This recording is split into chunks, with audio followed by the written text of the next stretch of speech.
എന്തുകൊണ്ടാണ് ദൈവം പരിശുദ്ധ കന്യകയെയും വിശുദ്ധ ഔസേപ്പിതാവിനെയും തിരഞ്ഞെടുത്തത്? അനേക കാരണങ്ങളിൽ ഒരു കാരണമാണ്, ഒന്ന്, പരിശുദ്ധ കന്യകാമറിയം ദൈവകൃപ നിറഞ്ഞവളായിരുന്നു. ലൂക്കായുടെ സുവിശേഷം അധ്യായം 1:28 നാം കാണുന്നു. പിന്നെ ജോസഫ് ഒരു നീതിമാനായിരുന്നു, ദൈവകൽപ്പനകൾ അനുസരിക്കുന്നവനായിരുന്നു.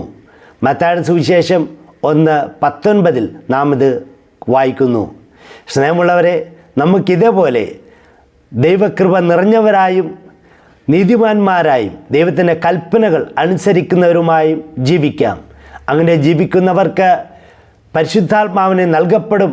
അങ്ങനെ പരിശുദ്ധാത്മാവ് വരുന്നവർ യേശുവിന് ജന്മം കൊടുക്കും തങ്ങളുടെ ജീവിതത്തിൽ. ദൈവം എല്ലാവരെയും അനുഗ്രഹിക്കട്ടെ.